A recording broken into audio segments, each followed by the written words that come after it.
Hello student, welcome back to my channel. हम लोग एक सीरीज वे में पढ़ रहे थे पार्ट्स ऑफ कॉन्स्टिट्यूशन। पिछले पार्ट्स में हमने पार्ट 1 से लेके पार्ट 14A तक एक स्टोरी बना के उसको याद किया था। तो जैसा कि हम कहे थे कि एक साइकोलॉजी होता है कि जब कोई चीज़ को पढ़ने के भाव से पढ़ते हैं तो थोड़ा सा बर्डन लगता है, याद करने में समय लगता है। लेकिन एक नॉर्मल सी कहानी आप इमेजिन कर लो तो वही चीज़ है क्या, फिट करना बहुत आसान हो जाता है। तो वैसे ही हम लोग स्टोरी बना रहे थे और उस स्टोरी में कुछ क्वेश्चंस भी पूछे थे, फिर पूछेंगे। तो सेशन को इंटरैक्टिव रखने के लिए आप ज़रूर कमेंट करें। कुछ सजेशन देना हो तो ज़रूर कमेंट करें। कुछ लग रहा है कि और इम्प्रूवमेंट चाहिए या कुछ आपको डिमांड है, कमेंट कीजिए। बस ध्यान रखिएगा कि कुछ भी हर्टिंग या अनकॉन्स्टिट्यूशनल वर्ड्स नहीं बोलना है, क्योंकि आप भी स्टूडेंट है, आपने भी फंडामेंटल ड्यूटीज़ पढ़ा है और इसी से आपको एक क्वेश्चन पूछते हैं कि वो कौन सा नंबर का ड्यूटी है जिसमें कहा है कि हमें रिस्पेक्ट, ब्रदरहुड और वुमेन की तरफ जो है रिस्पेक्ट से बात करना है, और कौन से वाले नंबर ऑफ ड्यूटी में आपका ये दिया हुआ है कि जब भी ज़रूरत पड़े तो हमें नेशनल सर्विस के लिए जाना चाहिए। और क्या हमारे ड्यूटी में सॉन्ग के से रिलेटेड कोई ड्यूटी है या नहीं है, अगर है तो कौन सा नंबर का है। तो एक बार हम लोग रिवाइज करते हैं कि क्या क्या पढ़े थे। तो एक बार फटाफट रिवाइज कर लेते हैं कि पिछले क्लासेस में हम लोग देखे थे क्या था कहानी, कि देश है, इंडिया है हमारा। इंडिया की बात होगी तो साथ ही साथ उसके सिटीजन्स की भी बात होगी। तो एक तरफ आप इंडिया की बात कर रहे हो, एक तरफ सिटीजन्स की बात कर रहे हो। तो इंडिया जो है उसका जिम्मेदारी है कि सिटीजन के किसी भी तरह से वेलफेयर का ध्यान रखना। सिटीजन का डिमांड है कि भाई हमको राइट चाहिए।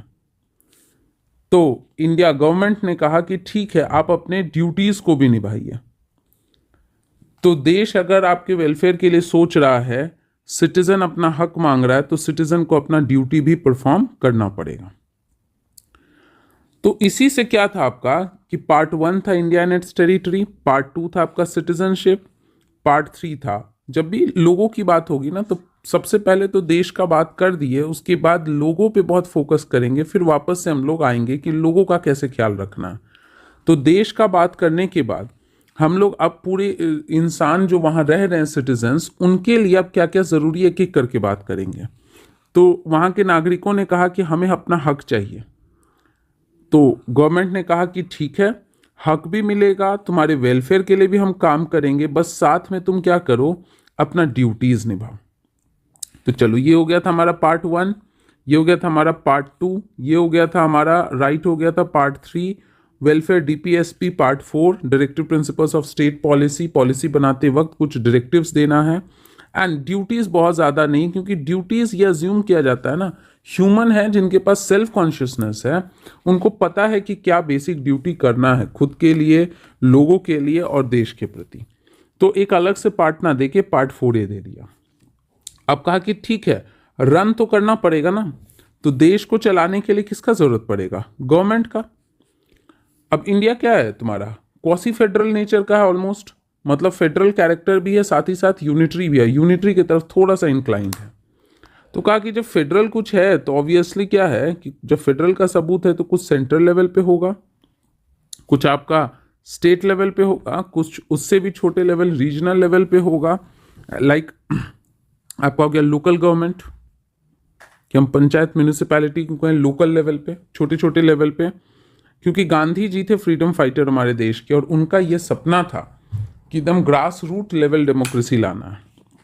और एक वो था जो कि कमिश्नर्स था, कमिश्नरी के रूप में था ब्रिटिशर्स के टाइम में, जो अब यूनियन टेरिटरी, मतलब कुछ स्ट्रैटेजिकली इंपॉर्टेंट या फिर कुछ ऐसा है जहाँ पे देश के सिक्योरिटी डिफेंस से रिलेटेड मुद्दा हो सकता है, तो वैसे को सेंटर ने कहा कि अपने ही कंट्रोल में रखो। इतना बड़ा नहीं कि स्टेट का दर्जा दे सकते हैं, और बहुत इंपॉर्टेंट है इसलिए सेंटर को अपने कंट्रोल में रखना, तो उसे हम कहते हैं यूनियन टेरिटरी।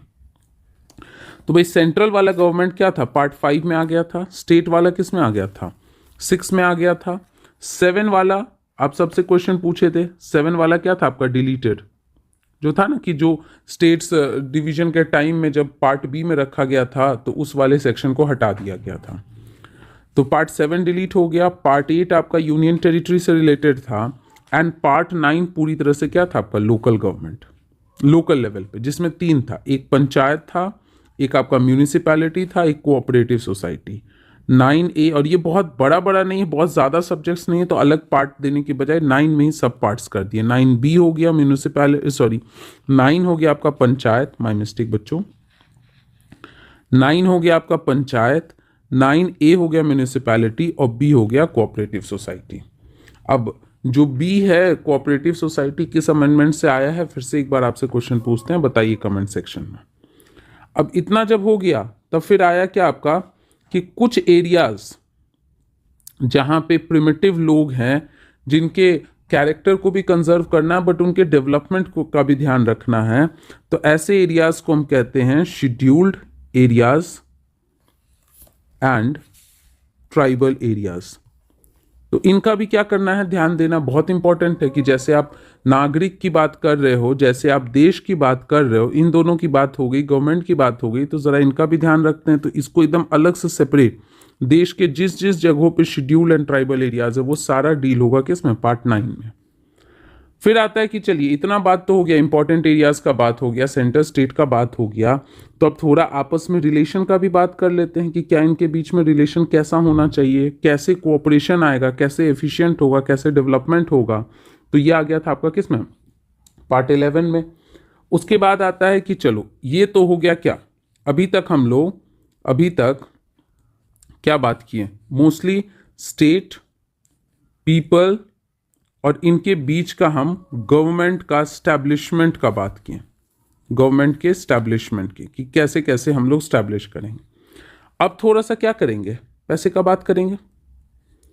तो पैसे से रिलेटेड जो बात करेंगे तो उसमें हमारा क्या होगा कि कुछ फाइनेंस, कॉन्ट्रैक्ट्स, सूट्स, ये सब डिटेल में पढ़ेंगे, अभी तो बस याद करने, मोटा मोटा ध्यान में रखिए, ताकि जब डिटेल में चैप्टर वाइज पढ़ते जाए ना तो ये आपको एकदम याद रहे।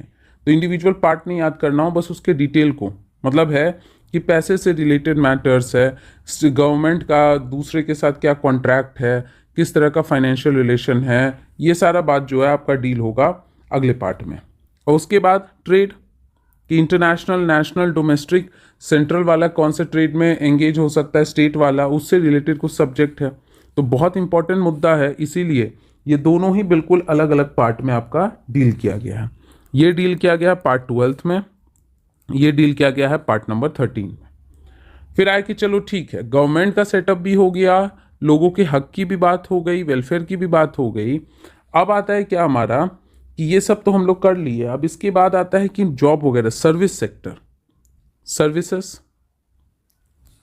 तो कहा कि services under centre and state, की कौन कौन सा सेंट्रल सर्विस होगा, कौन कौन सा स्टेट सर्विसेज होगा, उन्हीं सब चीज़ों का तो आप प्रिपरेशन कर रहे हैं, तो उसका पूरा अच्छे से व्याख्या कीजिए, डिटेल में डिस्क्राइब कीजिए कि कैसे कैसे किसको कौन अपॉइंट करेगा, कहाँ कहाँ पोस्टिंग होगा, ये सारा चीज़। तो कहा चलो ये है 14। अब आए कि कुछ रिजोल्यूशन फास्ट ट्रैक मैकेनिज्म में, कि हर चीज आके हाई कोर्ट, तो सारा चीज बर्डन हम लोग हाई कोर्ट, सुप्रीम कोर्ट पे ही दे देंगे, तो ये बाकी इंपॉर्टेंट केसेस कैसे हैंडल होगा। तो इसलिए कुछ चीजें जल्दी जल्दी करने के लिए जरूरत पड़ने पे क्या है, ट्रिब्यूनल्स स्टैब्लिश होता है, जरूरत पड़ने पे ट्रिब्यूनल स्टैब्लिश होता है। तो ये बहुत ज़्यादा इलेबोरेट नहीं है, तो एक अलग पार्ट देने की बजाय इसको इसी के अंदर सब पार्ट के अंदर रख दिया गया, पार्ट 14A। यहाँ तक हम लोग पढ़े थे, यहाँ तक एक रिवीजन भी हो गया। बस 2 से 3 बार ऐसे स्टोरी की तरह अपने माइंड में भी ना ब्रेनस्टॉर्मिंग करते रहिए, तो होता जाएगा।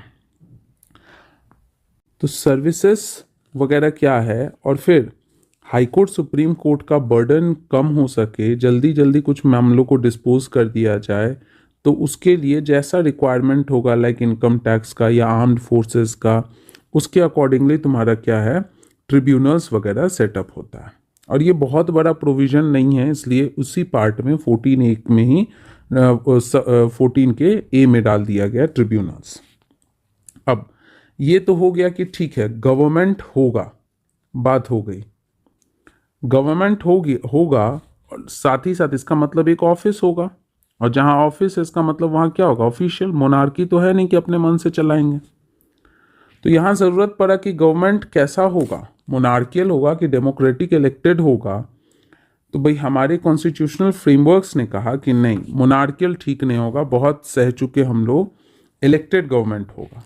तो अभी गवर्नमेंट की सिर्फ बात हुई थी, अब बात होगी कि नहीं, गवर्नमेंट का, पैसा का या रिलेशंस का, ये सब तो बात कर दिए। अब थोड़ा बात कर लो कि कैसे गवर्नमेंट का चुनाव होगा, इलेक्शंस, क्या सिर्फ सेंटर लेवल पे होगा या स्टेट लेवल पे, उसका काम कर लो। उसके बाद आया कि ठीक है, इलेक्शंस का बात हो गया, स्पेशल रीजन का बात हो गया, लेकिन कुछ क्लासेस है, उसको अगर कुछ स्पेशल केयर का ज़रूरत पड़ा, किसी तरह के अफर्मेटिव एक्शंस का ज़रूरत पड़ा, या फिर आपका इलेक्शंस वगैरह से रिलेटेड की कुछ स्पेशल केयर करने की ज़रूरत है, तो उसका जिक्र कैसे होगा। तो कहा ये तो बहुत बहुत बड़ा मुद्दा है, छोटी बात नहीं, क्योंकि पूरे इतने बड़े देश के इतने बड़े डाइवर्स कम्युनिटीज़ में से उन स्पेशल कम्युनिटीज़ के लिए, हर एक के लिए अलग अलग डिमांड के अनुसार कुछ केयर करना, तो उसके लिए ज़रूरी है कि कुछ एकदम सेपरेट प्रोविजंस रखा जाए। दूसरी बात आई कि ऑफिशियल जब काम होगा तो ऑब्वियसली ऑफिशियल क्या होगा, लैंग्वेज का भी ज़रूरत होगा। कि ठीक है, आपने ऑफिस की बात कर ली, आपने ऑफिस में जाने वाले लोगों की बात कर ली कि कैसे जाएंगे और कैसे रूल करेंगे। अब आया कि किस भाषा में रूल करेंगे, क्या सब अपने मन का भाषा, तो कहीं नहीं, हमारा क्या है कि एक लैंग्वेज होगा यूनिफॉर्म, ऐसा लैंग्वेज जो लगभग सभी पढ़े लिखों को समझ में आना चाहिए, ऑफिशियल, या नहीं भी समझ आए तो उसका ट्रांसलेशन करना आसान हो, लोगों को समझाना आसान हो। उसके बाद आया कि ठीक है, इतना तो बात हो गया, लेकिन मान लो कभी कोई क्राइसिस का सिचुएशन आ जाए, कि ये तो हो गया कि सब कुछ अच्छे से चल रहा है, देश अच्छे से चल रहा है, अच्छी अच्छी बातें हो रही है, लेकिन जब दिक्कत की बात आए तब क्या करेंगे। तो क्राइसिस की सिचुएशन आएगी, तो कॉन्स्टिट्यूशनल फ्रेमवर्क ने उसके लिए भी प्रावधान रखा, कहा कि उस सिचुएशन को हम डिक्लेयर कर देंगे इमरजेंसी के तौर पे, कि जब आएगा तो उस समय हम अलग अलग तरीके का इमरजेंसी मेजर्स लगाएंगे ताकि उसको क्या कर सके, प्रोटेक्ट कर सके। तो इमरजेंसी की बात हो जाएगी।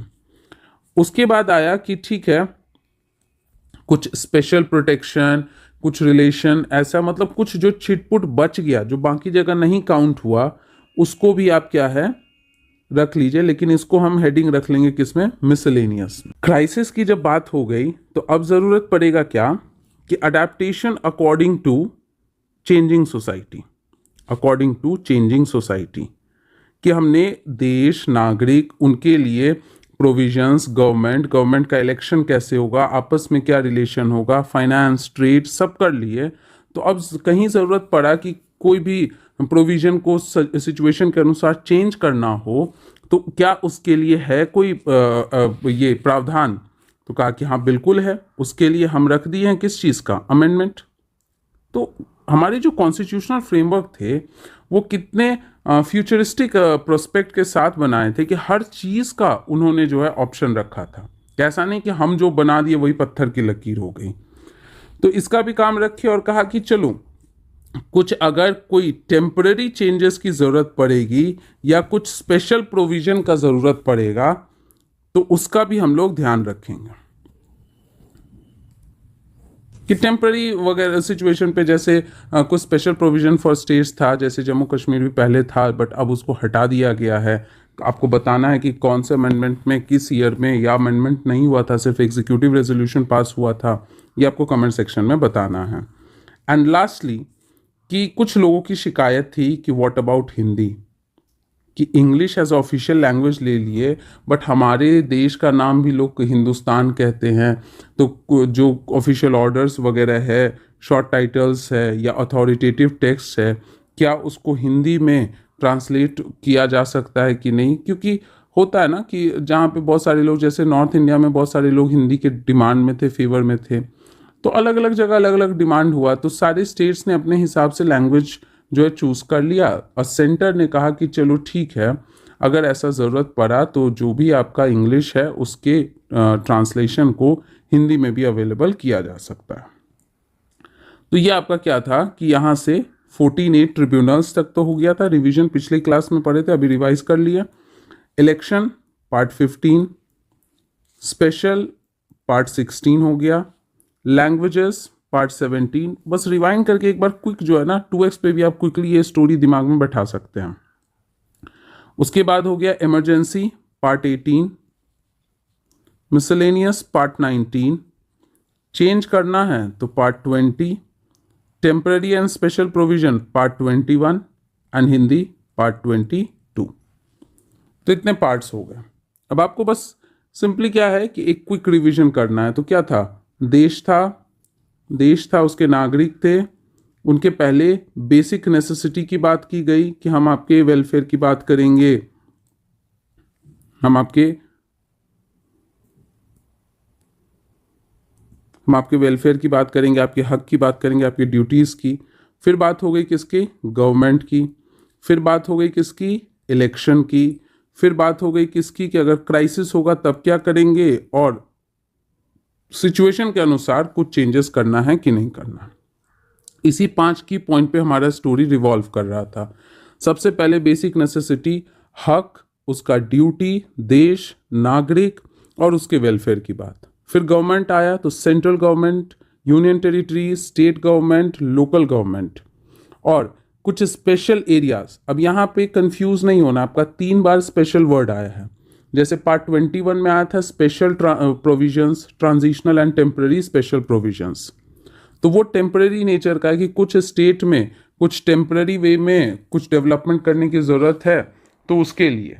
फिर एक बार आपका आया था पार्ट 16 में special provisions relating to certain classes. यहाँ क्लासेस की बात है, मीन्स जो Anglo Indians, backward, SC ST, इनकी बात हो रही है। और एक फिर प्रोविजन आया था आपका पार्ट 10 में शेड्यूल्ड एंड ट्राइबल एरियाज। वो है ऐसे एरिया जहाँ पे क्या है कि ट्राइबल एंड जो शेड्यूल कास्ट या ट्राइबल पॉपुलेशन है वो सबसे ज़्यादा है। और जो आपका कुछ एरियाज होता है ना जहाँ सब कुछ इंटरमिंगल्ड है, वहाँ अलग टेम्पररी प्रोविजन किया जाता है 21 के तहत। तो कंफ्यूज नहीं होना है। फिर जब ये आगे इलेक्शन हो गया तो इलेक्शन आपका करना है, कुछ को स्पेशल प्रोविजन देना है, ऑफिशियल लैंग्वेज में सारा काम होना है। फिर क्राइसिस की बात आ गई तो इमरजेंसी और मिसलेनियस प्रोविजन। चेंजेस आया तो कुछ टेम्पररी चेंजेस, कुछ इंग्लिश में चलता आ रहा था तो उसको हम लोग हिंदी में चेंज किए, ट्रांसलेट करने की कोशिश किए एज इट इज़, जैसा अमेंडमेंट था सारा कुछ कंटेंट। तो मतलब ये 5 पैरामीटर पे, basic necessity, government, election, crisis and changes, इसी पैरामीटर पे आपका टोटल 22 पार्ट्स था। तो आपको इन सबको एक बार क्विकली रिवाइंड करना और पार्ट से रिलेटेड जो छोटे छोटे क्वेश्चंस है ना खुद से भी फ्रेम करना है, या क्वेश्चन बैंक है आपके पास उसमें से बना लीजिए। इसके बाद हम लोग ऑब्वियसली अपने कॉम्प्रिहेंसिव लेक्चर्स में ना डिटेल में NCERT में भी और जो स्टैंडर्ड बुक्स है उसमें भी हर एक पार्ट, हर एक आर्टिकल को डिटेल में पढ़ेंगे अलॉन्ग विथ एक्सेप्शंस। मीनवाइल पढ़ते रहिए, क्वेश्चंस बनाते रहिए। Thank you everybody.